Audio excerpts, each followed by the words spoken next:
that to happen.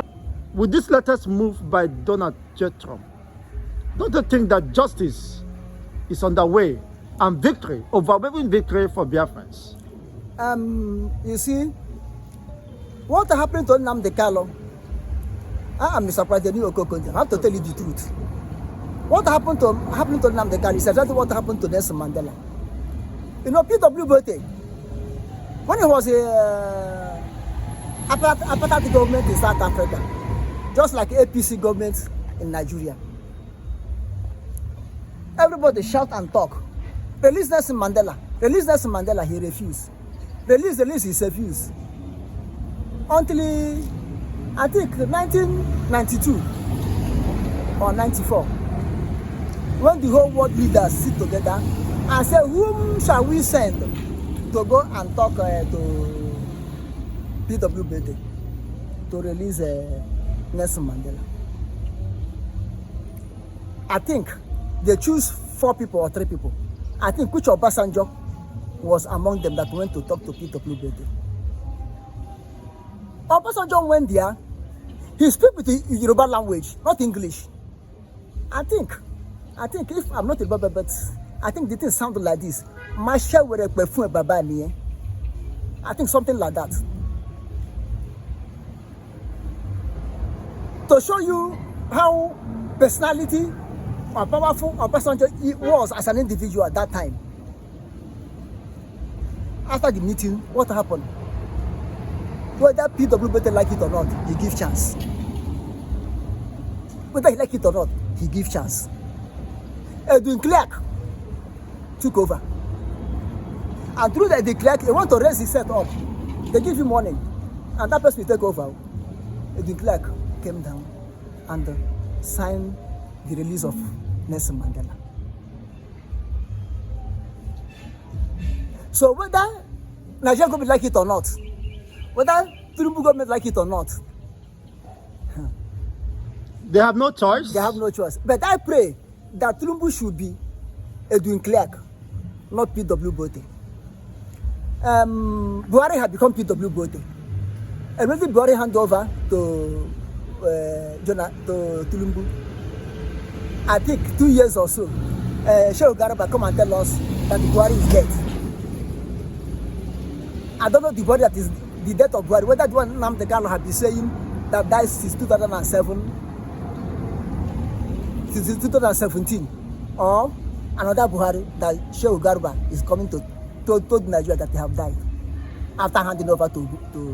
With what is happening, don't you think that the injustice against Nnamdi Kanu by Tinubu's administration might cost him his dispensation?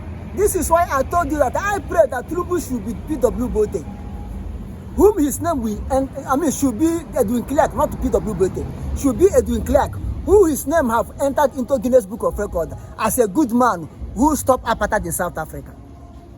So I pray that the Tinubu name should enter in the same book of record, that he was the man who perfected justice concerning Nnamdi Kanu, who did not follow the footsteps of Buhari. It will be great book of record. To make Tinubu to have a good name and this administration to look fair. Now, if you come to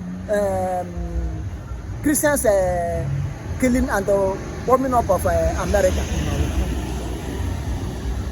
Yeah, we'll discuss that separately because it's an interesting subject. Now, on the 4th of November, being Tuesday, 5th and 6th, James Omotosho have set this day for the final hearing and summary of Mazi Nnamdi prayer to the courts. What do we expect? You see, Nnamdi Kanu case have ended though.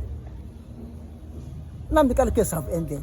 Nnamdi Kanu case ended. The last judgment, the last court Nnamdi Kanu appear before his lawyers file a motion of no preliminary objection on against his continued trial. Yes, no case submission. No case submission. That case have entered before they file that paper. But because there's no judiciary in Nigeria. That is why Nnamdi Kanu still been there. The only judiciary you have in Nigeria is DSS. What they decide is what they will do. And don't doubt that DSS are doing it willingly. They are doing it from the power from above. Because somebody employed them. Somebody paying their salary. So they have to obey their master, which is the Aso Rock presidency. As of now, today we know that is Tulumbu. If not so, Nnamdi Kanu can be free. But if Nnamdi Kanu insists that he will never defend anything, Nnamdi Kanu has right. Let them go wherever they want to go. Because what is he defending? I wonder. Or what the charges? What accusation? What ground is he defending? Defending that he was the one that kidnapped himself to Nigeria? Or defending that he's a Boko Haram that is killing? Defending that he's a Al-Qaeda, El-Shabaab that is killing? Defending that he's a Fulani herdsmen that are wondering about killing? Or defending that he's a Bubago, Udogachi, and Agane Chamber in Southeast killing? Defending himself that he is Nigerian security agent that went to Okigwe, Aku community and other areas in Imo State or some other areas, killing people. Is it what he wants to defend himself as he is the one? Or since they hold him, have they seen insecurity both in Biafra land and Nigerian land stop? They will say, hey, because they hold him, that's why he stopped. As they hold him, didn't he multiply? Didn't insecurity multiply? Then what do you want him to defend himself? When do you want him to start to defend himself? I mean, they are trying to drag the foot of Nnamdi Kanu, so that Nnamdi Kanu will stay more in their custody until Tulumbu rule is 8 years finished. I wonder if Omotocho is not aware of the principle of double jeopardy, where somebody discharged and acquitted should also be heard by the same charges that have been squashed. Don't you think that Honorable Agwacha was right when he said it appears that some group of Yorubas are planning another war with the Igbos? A new war between the civil war between Yorubas and the Igbos. Because when you consider what is happening, the president is a Yoruba man, Attorney General a Yoruba man, presiding judge a Yoruba man, the prosecuting council team made up of Yoruba people. What are they after? Why are they allegedly conspiring against the cause of justice for Nnamdi Kanu? You see, one thing that made me to love Fulani? One thing I love them, that whether you are a Muslim or Christian, as far as you are not Fulani blood, they do not regard you. They still come back to you. What the Yorubas are doing, or Westerners are doing to Nnamdi Kanu, may fall back to them in future. There's a lot of karma. I'm telling you, after Fulani finish with Biafra and Biafra go, the next people will be the West.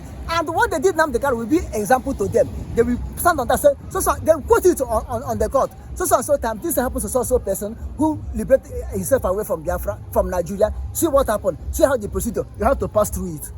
It will happen to them tomorrow. Let them not to feel that they are free. They are not free. Wait, let Tulumbu come down. 8 years, Tulumbu will come down. Let us see what will be between the North and the West. You wait. Abiola case have not teach them lesson. Abiola is a Muslim. Babangida is a Muslim. Abacha is a Muslim. And Abiola was OIC chairman in Nigeria. They see how they dealt with him.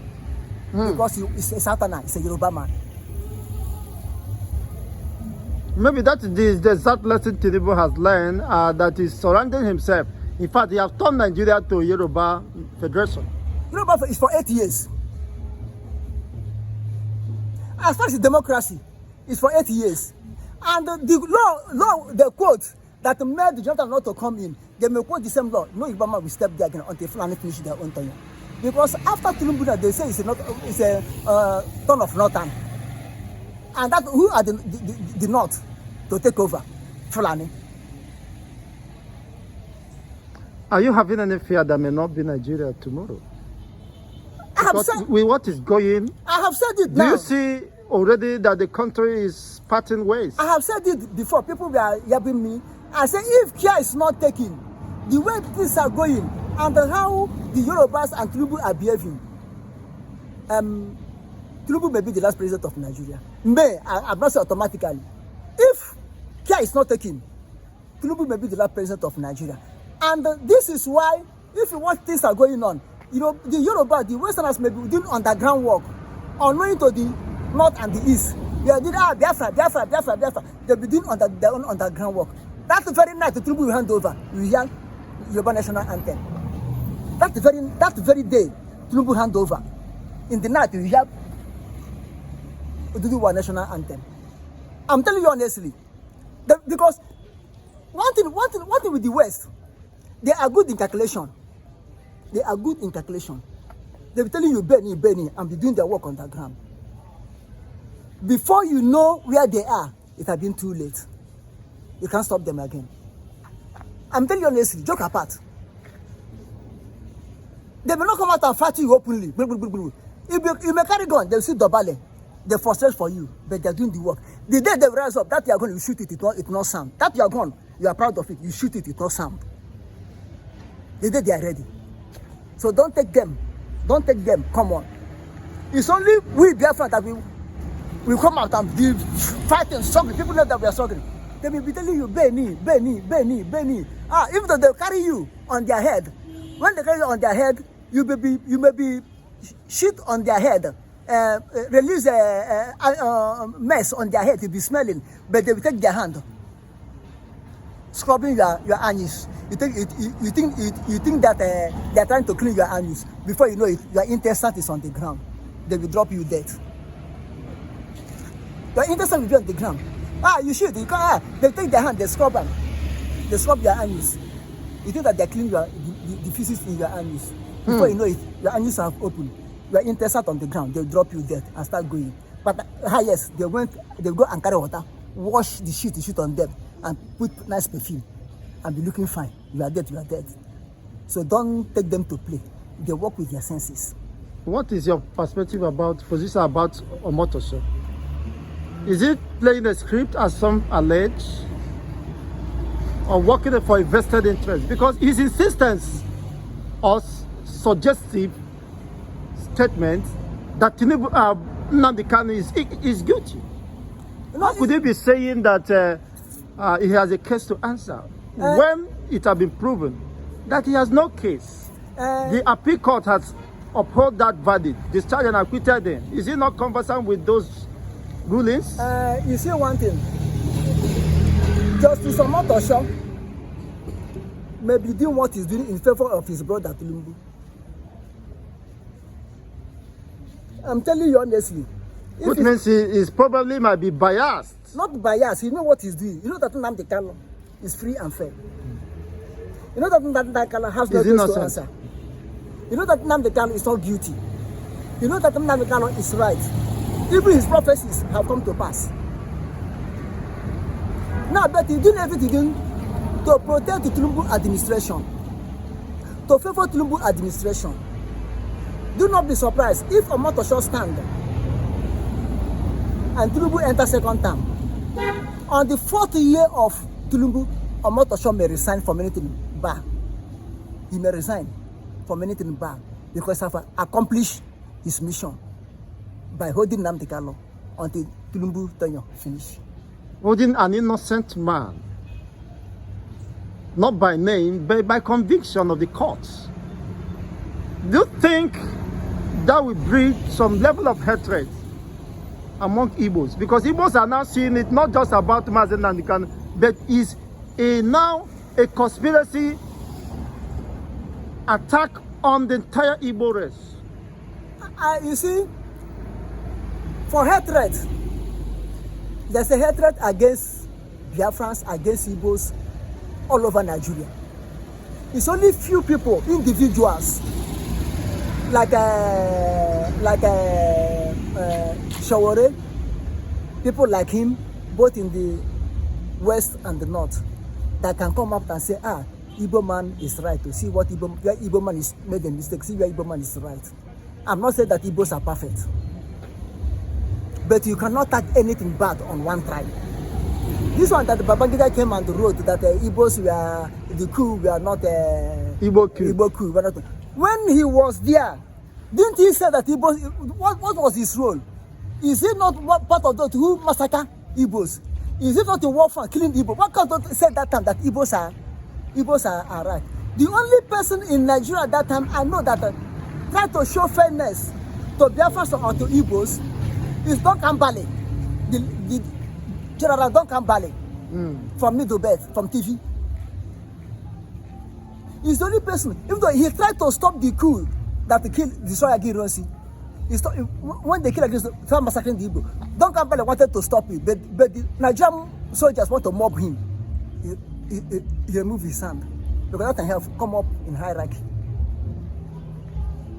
Both Babangida, both the book he wrote, Babangida know the truth, but why did they hide it up to this day that is late? So is every Nigerian. Both the one in corridor of power and one not in corridor of power. So is every one of them. They know the truth. But because of the hatred and what they are eating from Biafra land, the mineral resources of Biafra, they are looting. They are looting without accountability. We need to tell that the oil and gas in Biafra land and other mineral resources, they are looting without accountability. If it's the west or the north, can they loot it? I think on don't have oil. Have gold. Have gold. Ogun have Osun have gold too. Osun have gold. Ogun State have limestone, which Dangote is using for themselves. Dangote have built refinery. Instead of you to call Western or North and Nigeria refinery, they take Dangote present. That refinery and then will become government refinery. If Biafra go, they take Dangote present as a refinery owner. So all of them know what they are doing against Igbos, against Biafra. But it's unfortunate the Igbo elites do not understand.